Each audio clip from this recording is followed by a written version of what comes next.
Hello, everyone, and welcome to another day and some more information on our platform available on Testnet at testnet.veax.com.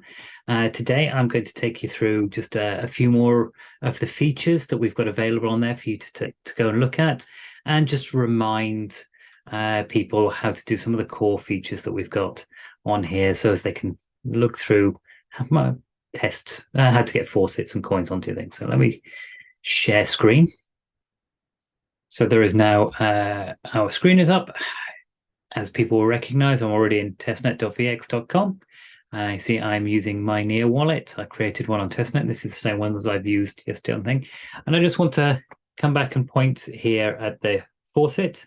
So near-faucet.io is one of the standards, it's not official, but one of the faucets that everybody uses on this. So to receive onto that, you can just copy your wallet name, paste it into there. If you want to edit this, you can edit that. You can send a request, and that will send you tokens, near tokens on the testnet that you can use for transacting within this environment. So that's updated. And you can see here that we've just received. Let me just update this.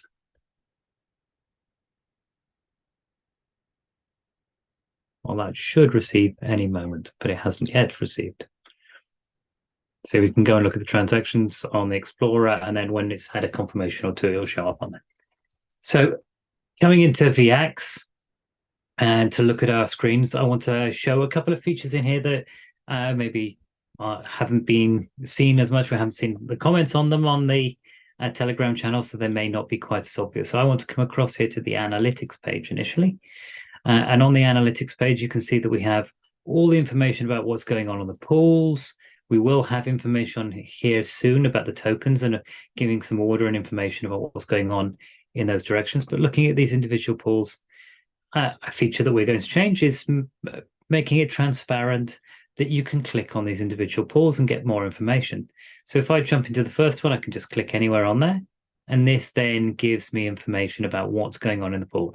It tells me all the information about how many tokens are locked into the pool, what the fee levels of the tokens that have been contributed is.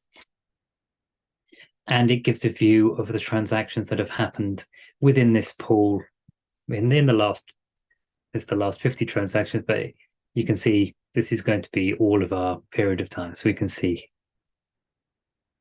transactions going all the way back. So you can see how much of this was people adding liquidity and how much was swaps and so on. You can see what's been going on with this. So that gives you a little bit more depth on what's going on there. And from here, you can jump straight into the ability to add liquidity to this pool.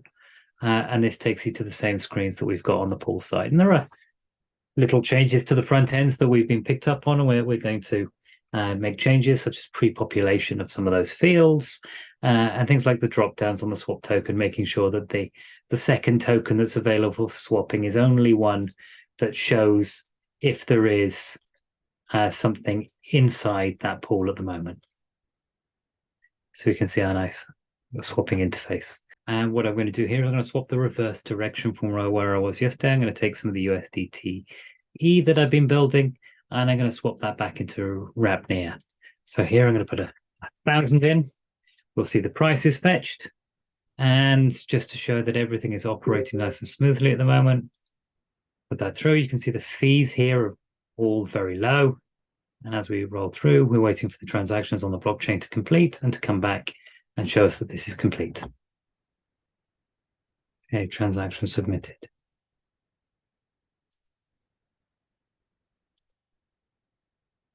Okay, so that transaction has come back and it was available on the Explorer. So here, looking at the Explorer, we can see the details, and we can see that this is out in the public domain. So you can see how much has gone through there, and that gives you more information about what's happening.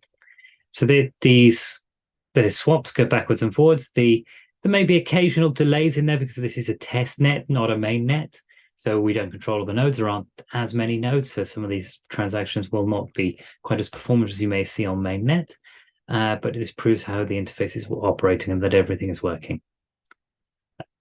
And reminding people here, this is where we've had some feedback. We've been talking about how we can make this smoother within our wrap near, and we'll look to bring out some features to make this easier to interact, so the whole process can be transparent and roll through in one go. But anytime that you want to operate on our platform, we have to take the near coin and we have to wrap it to be able to use it. And this is the interface to wrap and unwrap. So you can see I have plenty of near, so I'm going to wrap some more of that near to be able to be used. So I'll take 30 of those. I'll submit, approve, and that comes back. Again, we can see we're always passing this to make it very easy for when you put a transaction in to be able to see where that's going and what time you've got to wait for everything to happen, or any information about it. That's always going to be available on a pop-up on any of our transactions immediately after the transaction.